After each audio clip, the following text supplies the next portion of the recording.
I've been using the Samsung Galaxy Note 7 for the past couple of days and have come to a few conclusions.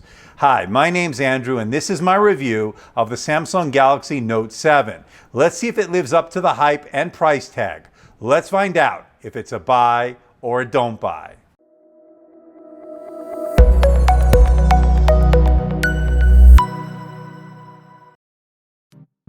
Love or hate Samsung, you have to admit they've been killing it as of late. Last year when they released the Galaxy S7 and S7 Edge, they made a killing. Well, here they are with their latest flagship release, the Galaxy Note 7. Does it live up to the hype? Is it a buy or a don't buy? Let's find out. What you get under the hood is a Snapdragon 820, an Adreno 530 GPU with 4GB of RAM and 64GB of built-in storage. It starts at $849, comes in coral blue, titanium, and onyx black. That's the one I chose. Samsung spared no expense as even the packaging is very elegant and very classy looking. In the package you get a SIM ejection tool and some documentation as well.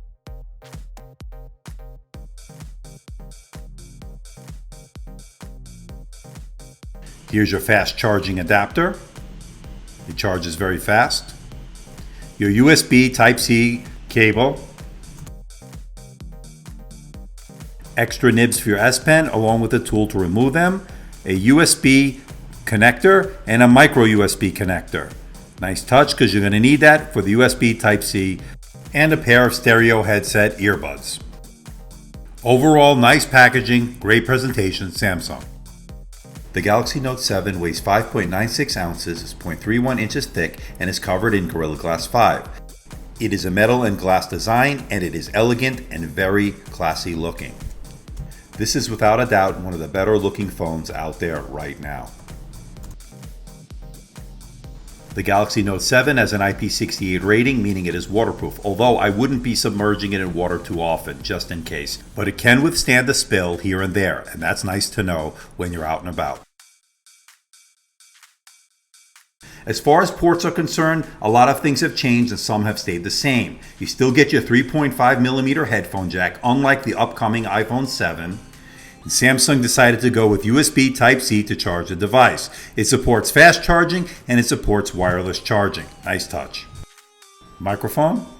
And there is the speaker. We'll talk more about the sound in a moment. And of course, this wouldn't be a Galaxy Note without the famed S Pen. We'll talk about the S Pen and its performance later on. On the top of the device, you'll find another microphone right there. Moving over to the other side is where you find the Nano-SIM tray. It'll also house a favorite that has been brought back, the micro SD card slot. You can now expand with up to 256GB cards. Nice touch, Samsung. On the other side, you'll find your power button. And on the other side of the device is the volume buttons up and down. On the bottom of the device is a physical home button, which also is the fingerprint sensor. Some may prefer the fingerprint sensor on the back of the device like the Nexus 6P. On the front of the device, you'll find your front-facing camera. It's 5 megapixels, it's wide angle, and it is excellent. But one great new feature is iris scanner built into the device, where it uses the iris of your eye to log you in. On the back, you'll find a 12 megapixel dual pixel shooter, and it is superb. The camera app is bar none one of the best in the business.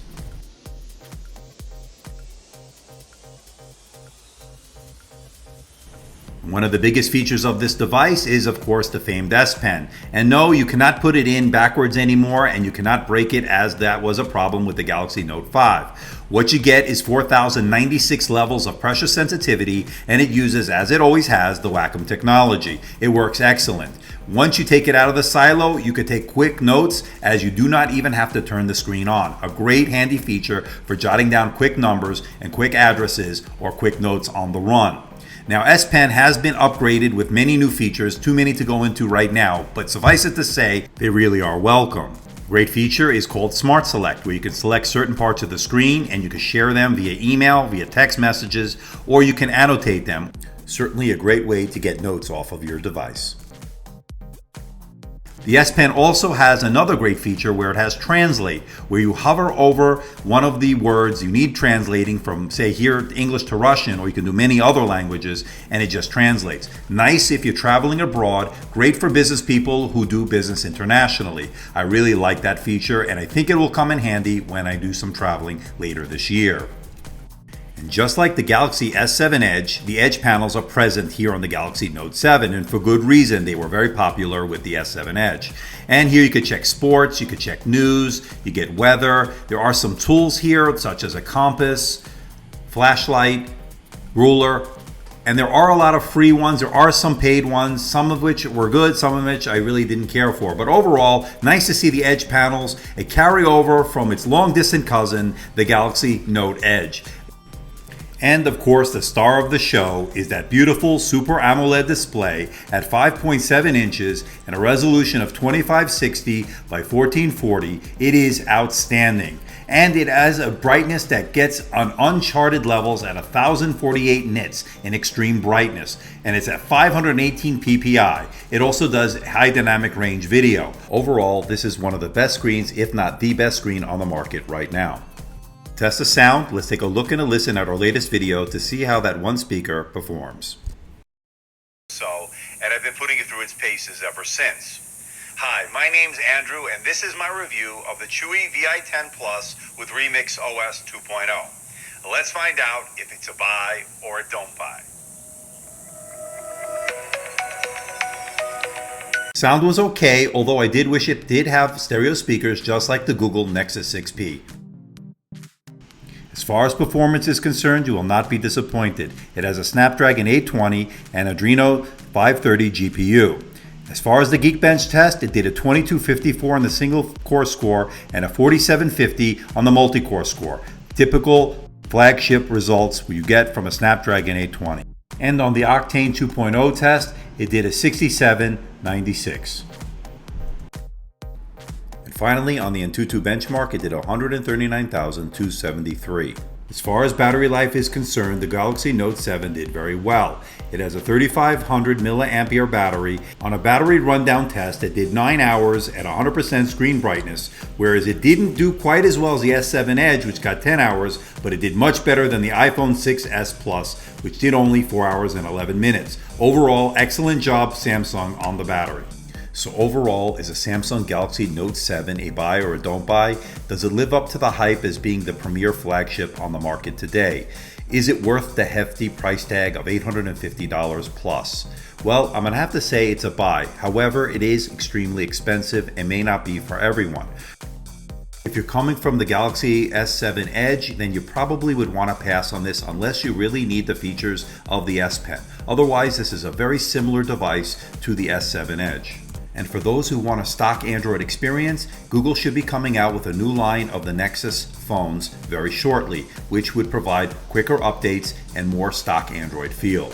But one thing is clear, this is one beautiful, elegant, classy looking phone that is extremely powerful and feature rich. If you're looking for a premier flagship phone and don't mind the price tag and you want the S Pen features, this just may be the phone for you.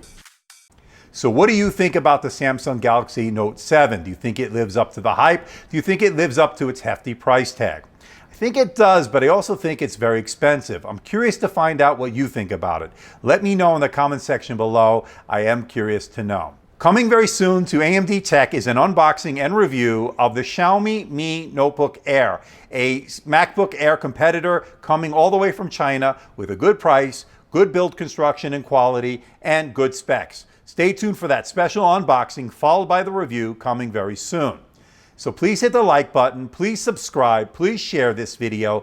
Don't forget to leave a comment in the comment section below. Let me know how I'm doing. Let me know if there's a device out there you think I should review. I will do my best to try to make it happen. So until next time, this is Andrew from AMDtech. See ya.